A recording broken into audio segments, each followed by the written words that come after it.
YouTube Mirasım kanalı. Şu zamanada şu kalmıklar gatı kehennem edip Gazak'tan yomuttan gatı bir gede köp adam olup geliptirler de Gazak'tan yomuttan gatı köp adam mağsırıp alıp gidip uğraptırlar diye. Yani kalmıklar diye. Bir giden boşun olup geliptirler diye. Ondan gelip kemire aydıptırlar diye Gazak karnaşlar diye. Şunu alak bolur kömek ettik diye. Ondan sonra 10 bin adamsı izi giderli şu saklap dur eken şu vatlar diye. Sebep gorayar ekenler de goramasan saklama diyalak derece varıp yetiptir diye şey. Ondan bu 10 bin adam özünün kübilen yine Kazak'tan yomuttanım neyme tapırda bularam alıp bir Almançılan izinden kovuğa gidiptirler diye. Ondan o mallarla gidip baransan özlerim şu zat doğru tüpenler bolonsan ihtiyacı etmeyenlere hayal gidiptirler öyleye. İzlerinin koluyla aptırlar diye. Koluyla aptırlar da Keymir Serdar yaman ağınla demek enne. Çölün en esası da susuzluk diye de. Susuzluk diyen adam susuduğu, mal olsun, adam olsun susuduğu, gan koyuluyor da aylanmaz peselip gidip paraya da. En sonunda da koyulan gan beyine yetmen, barıp bilmen beyni İşlemesin koyuyordu, adam çarşıp yıkılıp yatıveriyor. Malım adamım diye. Onun şosup pırsodun ön yanından son suya ertsen adam olsun, mal olsun. Çalışadan ağzıcıktan su vermesen, yani ki gul edip su işte, bir giden su birden işte mal olsun, adam olsun. Yani aşağıdan düşen su, kanı suklonduruyordu diye yüreğim güçlü işlep, tədədən beyna var hep vurup beynin kiletkelerini kül edip öldürüyor, soğurup ölüptür diye vaydılıyor diye son.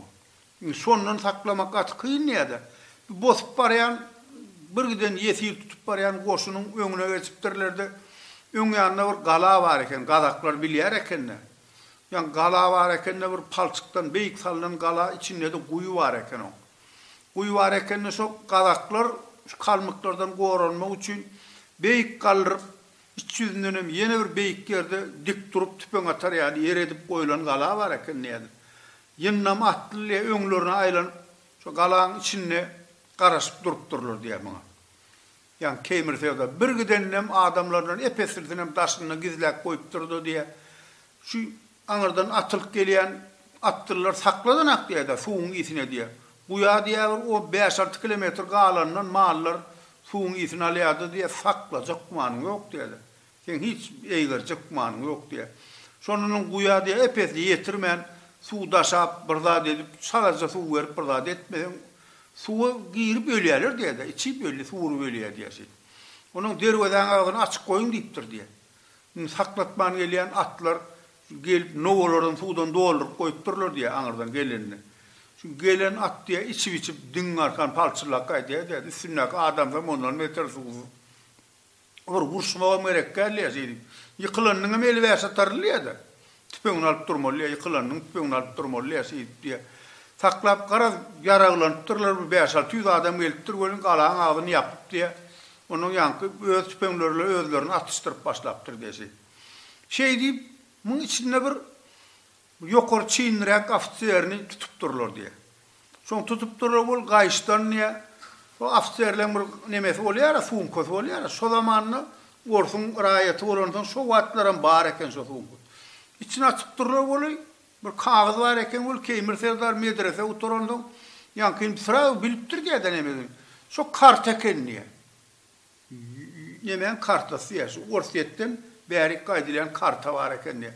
Kazakların içinde orsil bilen oğlanlar var eken niye?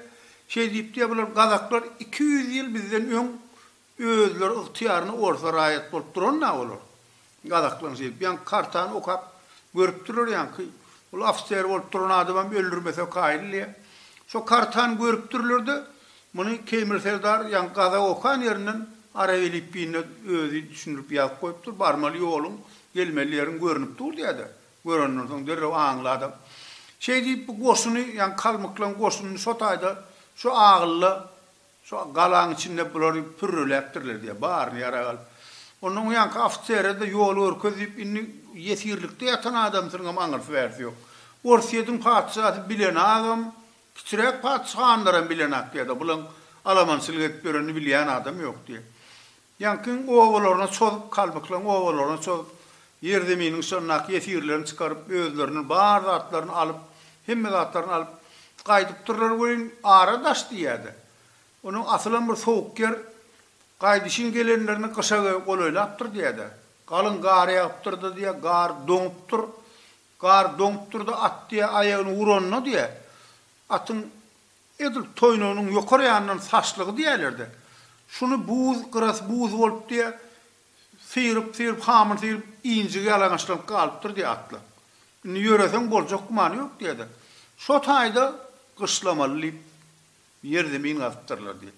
Şol keymirin aylağı deyip aylağı var eken, şo Kaspı denizin kırasında, şo tayda oturup dururlar diye. Bir tokoyu yerde oturup dururlar, ulu yerdemeyinler gazıp diye atlarına da özlerine de otun adın bol yerinde şey deyip kışı soyurda geçiriptirler diye.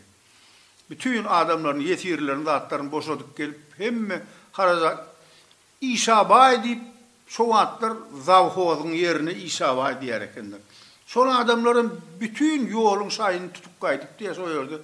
Kösönmenliğe destançı bağışlar diye her giyce diye erkek adamını bir yerde yüşürüp sakladığını avatlıktan baranak da hiç. Çünkü hükman kulluk etip görenmesiniz bilyansınız şunu. 10 tane sallatı saklayacak odan dertte durun udadaktasın öyle. Birini öldürüp paraya da bular. Şunu hiç tadı adına düşmedi yerliye uzak giyce destan ayıttırıp ertire çıkıp şu destançılar diye sonra tasvir 3 ayrak olup dururlar şu olayın kışta diye gar eriyençe şu tayda olup diye hiç vakası alıp çıkıp dururlar gurrunçu adamlar diye destançı adamlar diye deyip diye alıp çıkıp gelip dururlar onun sonunun şu kadakta kovu fikir alıptır Türkmenlere olur. Şimdi şunu arasında ben aydıp vereyim bölün yarım şu böyle 24. yılın 26. oktyabrına Türkmenistan Ayretin Respublika oluyor.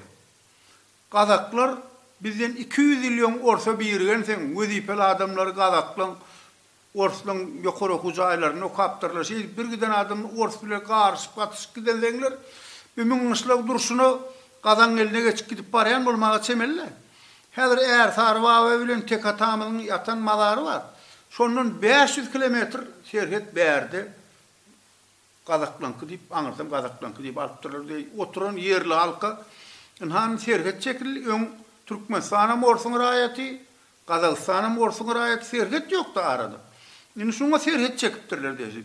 Yani şundan şeyles Türkmenistan'ın bundan belirtem Kazankı deyip duruyor yerli Kazaklar yok. Bunun eğileri var han eğer sarva bilen tek atan eğileri yatıyla oyurdu. Ne adım alacak onu? Geçin böyle yeri olmaz deyip diyor. Görüyor musun? Planın maslığa müktüyeler. Sonra eğer sarva bilen tek atan malar soyurdu. Olmaz o diye. Neme yeri geçecek o yere? Görüyor musun? Atan baba malarını itirsen büyürdü. Ne edip benki diyecek? Şu ad meyne baba yok olsa. Sultan Sancar'ın yadigarlığı yok olsa. Eğer sarvalan tek atan malar yok olsa. Büyürdü ne edip benki diyecek o. Hansı mutnaman ne edip benki diyecek mi? Şu vatançılık duyguyumuz bizim hemme zattan öndü. Şu Türkmenin vatana olan garayışı hiç kim bilen, hiç zat bile dener yalak der. Dine vatan neydim şu birinci yerde duruyor Türkmenler.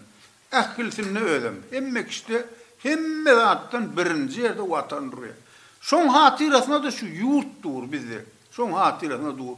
Yine şeydim, görüyorum şu zatlan üstü bilen şu vatan korunup, saklanıp, geliniptir şey deyip,